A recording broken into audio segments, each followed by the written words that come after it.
मी अगदी थोडक्यामध्ये हा पुढचा विषय मांडण्याचा प्रयत्न करतो. काही चूक जर झाली तर या ठिकाणी अभ्यासक इतिहासातील जाणकार समोर बसलेले आहेत, यावरती उभे आहेत. काही चूक झाली तर सर्वजण सांभाळून घ्यायला अपेक्षा ठेवतो आणि मी 5 मिनिटांमध्ये माझी शाहिरी समाप्त करतो.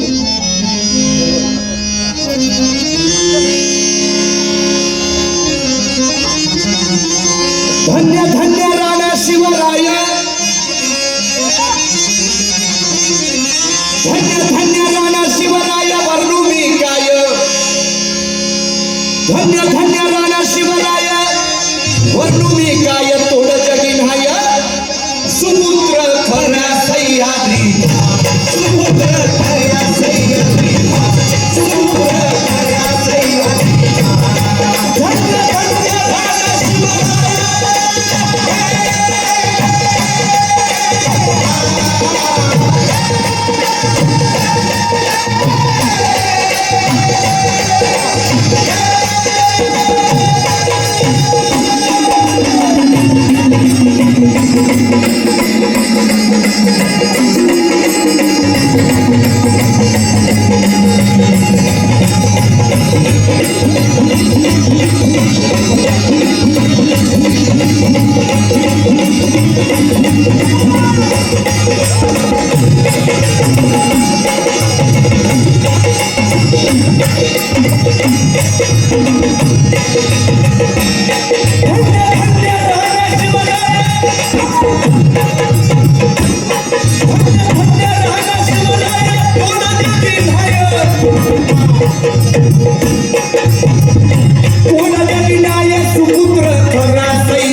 छत्रपती शिवाजी महाराजांनी या महाराष्ट्रामध्ये स्वराज्य स्थापन केलं. हे भगव्या झेंड्याची पाईक होते दादा. एक एक मावळा जमा केला. नंदीस्थानाची मालुसरे, मुरादाजी, शिवा काशी, जीवा महाल, येसाजी, पाजी प्रभू देशपांडे, जीवाला जीव देणारी माणसं होती म्हणून स्वराज्य घडलं. आणि मग अशा वेळेला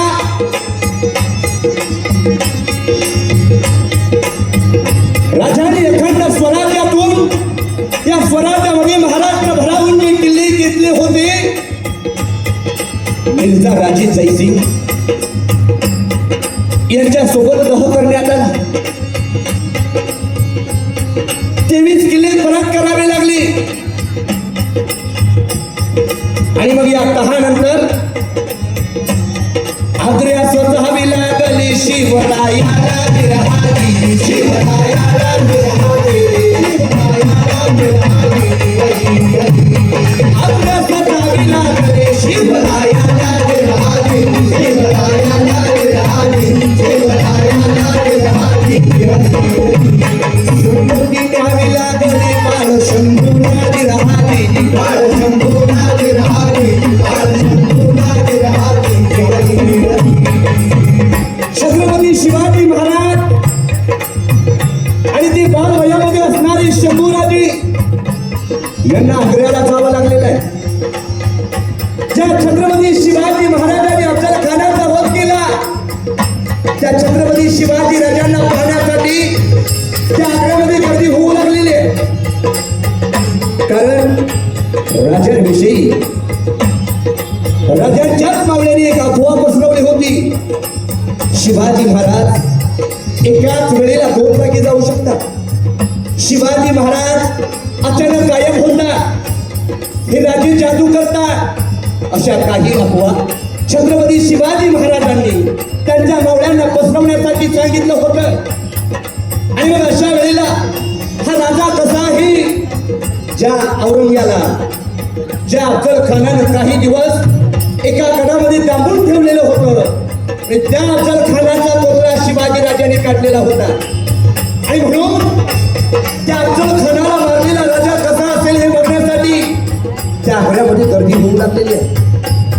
अभ्यास जावी लागली शिवराया गावी राहावी, शिवराया गावी राहावी, शिवराया गावी राहावी. संगती द्यावी लागले बाळशंभू गावी राहावी, बाळशंभू गावी राहावी, बाळशंभू गावी राहावी. आणि मग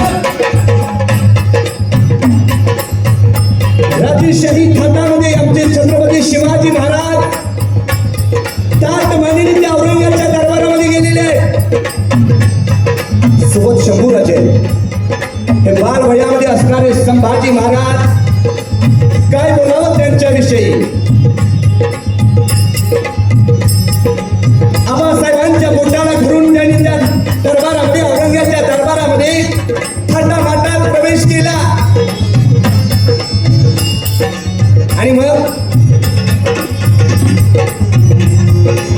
राजांना शेवटच्या रांगेमध्ये उभं करण्यात आलं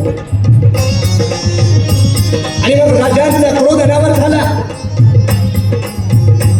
जो जसवंत सिंग आमच्या सोबत लढत असताना रणभूमीमधून पळून गेलेला, आम्हाला पाठ दाखवून गेलेला, त्या जसवंत सिंगाच्या पाठीमागे आम्हाला उभं करावं. आणि मग राजांचे लाल गुंड डोळे राजाने मानवरती केली.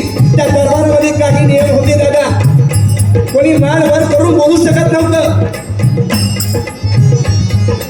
कोणी त्या औरंगाबादच्या दरबारामध्ये, त्या औरंगाबादच्या डोळ्यामध्ये नजर घालू शकत नव्हतं. ते सर्व नियम आमच्या राजाने मोडले, कारण कुठंतरी स्वाभिमानाला धक्का लागत होता. आणि मग राजाने काय केलं, त्या औरंगाबादच्या डोळ्यामध्ये नजर घालता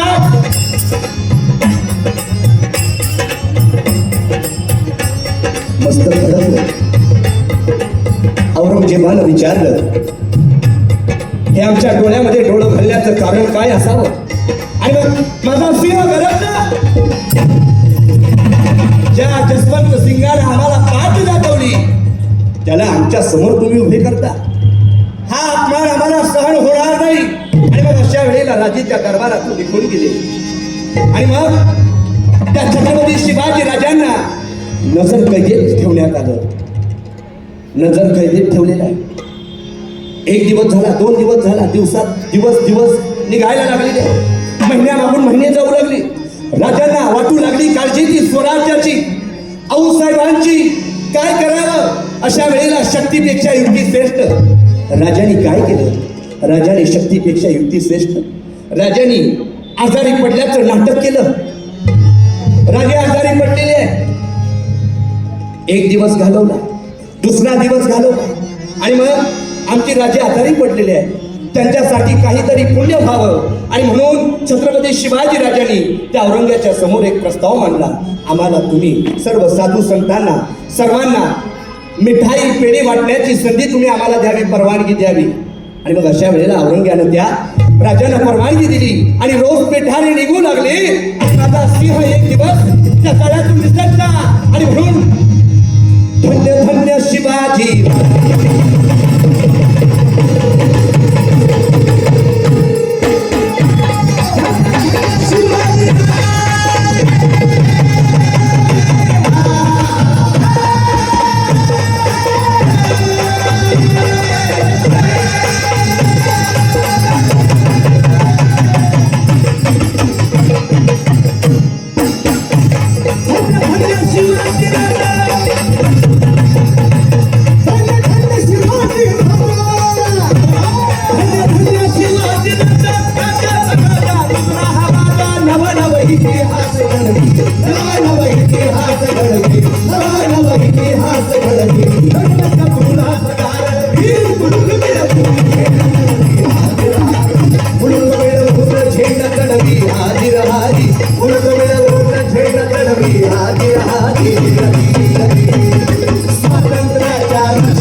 छत्रपती शिवाजी महाराज की जय, धर्मवीर संभाजी महाराज की जय, हर हर महादेव, हर हर महादेव.